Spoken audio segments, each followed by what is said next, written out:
Assalamualaikum warahmatullahi wabarakatuh. Halo saudaraku, selamat datang kembali di channel YouTube Always Istiqomah. Semoga apa yang saya bagikan bisa bermanfaat untuk kita semua. Amin ya robbal alamin. Wahai saudaraku, takutlah engkau kepada Allah, sebab hal itu merupakan satu sifat orang mukmin. Karena dengan takut kepadanya akan mendorongmu untuk meningkatkan amal ibadah. Akan timbul perasaan dalam jiwamu karena merasa selalu diawasi oleh Allah. Jika telah merasa diawasi oleh Allah, tentu engkau tidak akan berani berbuat sekehendak nafsumu. Takut kepada Allah itulah sikap yang mendorong orang bersikap zuhud, sebab akan merasa bahwa segala tingkah lakunya itu selalu dalam pengawasannya. Ibnu Qudamah Al-Muqaddasi menerangkan bahwa takut kepada Allah mendorong orang untuk mempraktikkan ilmu serta mendorong seseorang untuk melakukan amal kebaikan.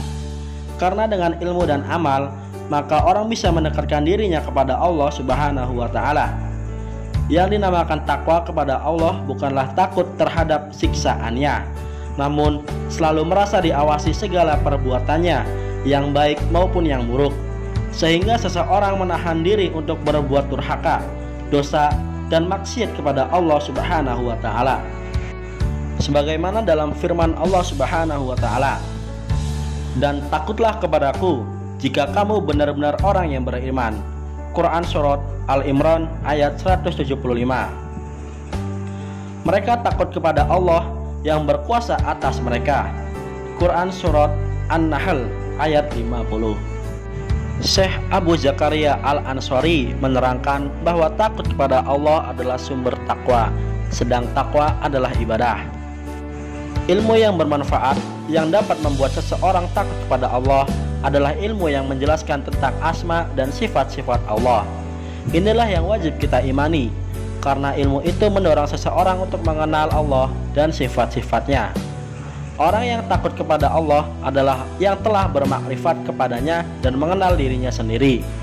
Sebagaimana sabda Nabi Shallallahu Alaihi Wasallam, "Aku adalah orang yang paling kenal dengan Allah daripada kamu semua, dan aku Rasulullah, orang yang paling takut kepada Allah." Orang yang takut kepada Allah dengan sepenuh hatinya tentu akan bertambah besar ketaatannya. Ia selalu menjauhkan diri dari perbuatan yang tidak diridhoinya. Demikianlah orang yang takut kepada Allah. Ia selalu berzikir kepadanya dan tidak berbicara tentang sesuatu yang tidak bermanfaat. Orang yang takut kepada Allah akan mendapatkan kedudukan terhormat di hari kiamat nanti, sebagaimana Allah berfirman, "Dan bagi orang yang takut akan saat menghadap Tuhannya, maka ia ada dua surga." Quran surat Ar-Rahman ayat 46. Dalam ayat lain disebutkan, "Dan adapun orang-orang yang takut kepada kebesaran Tuhannya dan menahan Tuhannya serta menahan diri dari keinginan hawa nafsunya, maka sesungguhnya surgalah tempat tinggalnya." Quran surat An-Naziat ayat 40 dan 41. Dalam sebuah hadis diterangkan, tidak masuk neraka orang yang menangis karena takut kepada Allah, sehingga air susu itu kembali ke tempatnya, dan ia tidak akan berkumpul bersama debu dan asap neraka jahanam di jalan Allah. Hadis riwayat Tirmizi. Wahai saudaraku, takut kepada Allah itu memang sangat penting. Adanya rasa takut, maka engkau akan memperbanyak amal ibadah yang diridhoinya. Engkau akan mampu mencegah perbuatan maksiat. Pada hari kiamat kelak, engkau akan mendapatkan balasan dari apa yang telah engkau lakukan. Sebagaimana Allah Subhanahu wa taala berfirman, "Apakah kamu wahai orang musyrik yang lebih beruntung, atau kaukah orang yang beribadah di waktu-waktu malam dengan sujud dan berdiri, sedang dia takut kepada siksa akhirat dan mengharap rahmat Tuhannya?" Quran surat Az-Zumar ayat 9. Dalam surat lain diterangkan, "Katakanlah, sesungguhnya aku takut akan azab hari yang besar, hari kiamat, jika aku mendurhakai Tuhanku." Quran surat Al-An'am ayat 15. Wahai saudaraku, orang yang sempurna dalam kemanusiaannya adalah orang-orang yang berusaha dalam beramal bukan untuk hal apapun, kecuali hanya karena Allah Subhanahu wa taala. Janganlah engkau butakan mata hatimu dan jangan engkau kotori pikiranmu, sehingga apa yang engkau miliki hanyalah bayangan. Perhatikan ucapan orang makrifat kepada Allah berikut ini. Sangat celakalah bagi orang-orang yang tertutup, yaitu orang-orang yang tidak beramal, karena sesungguhnya mereka telah tertutup. Engkau memakan sesuatu yang haram dan tidak ada sadar. Hal demikian itu karena sifat jahat yang menyelibutimu. Hal itu merupakan ajakan hawa nafsu dan syahwatmu. Ingatlah, kebiasaan buruk itu akan menghancurkan akalmu dan engkau senantiasa menjauhkan diri dari Allah Subhanahu wa Ta'ala. Para nabi mempunyai syahwat dan kesenangan seperti halnya kita. Itu manusiawi. Namun mereka dapat mengimbangi nafsunya itu dengan mencari ridho Allah.